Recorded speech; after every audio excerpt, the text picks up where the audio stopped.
સહનમ ધૈર્યમ. મહાપ્રભુજી કહે છે કે તમારા જીવનમાં શાંતિ ત્યારે જ મળશે જ્યારે ત્રિદુઃખને સહન કરશો. આધિ, વ્યાધિ અને ઉપાધિ. ન હોવાને કારણે થાય એ આધિ. ઘરમાં ટીવી નથી, આધિ. ફોન નથી, આધિ. લગ્ન નથી થયા, આધિ. લગ્ન થયા છોકરા નથી થયા, આધિ. અભાવના કારણે થાય એ આધિ. અને હોવાના કારણે થાય ઉપાધિ. ટીવી છે પણ બાજુવાળા જોવા આવે છે, ઉપાધિ. ફોન નથી, આદિ, પણ છે તો ટ્રિંગ ટ્રિંગ ટ્રિંગ ટ્રિંગ વાગ્યા કરે છે, ઉપાધિ.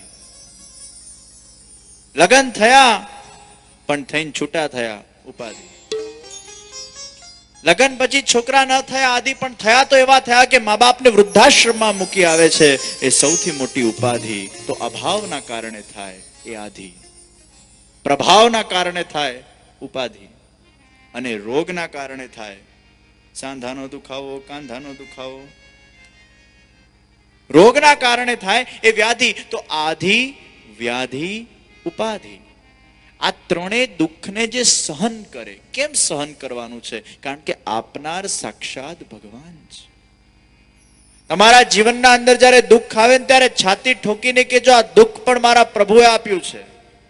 મહાપ્રભુજી કહે છે કે કર્મના અનુસાર તમને ફળ મળે છે ચોક્કસપણે, પણ એનો અર્થ એ નહીં કે એ કર્મનું ફળ તમે ભોગવી રહ્યા છો.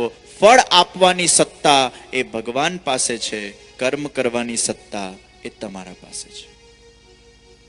તમારી કોઈ ગાડી હોય અને તમારી ગાડી તમે તમારા ડ્રાઈવરને કહો કે 1 મહિના માટે, 1 દિવસ માટે તું આ ગાડીનો માલિક. આ મારી ગાડી હું તને સોંપું છું, તું 24 કલાક માટે આનો માલિક છે. તારે ગાડીને જ્યાં લઈ જવી હોય ત્યાં લઈ જા, પણ ધ્યાન રાખજે આ ગાડી ઠોકાશે તો જુર્માનો તારે ભરવો પડશે.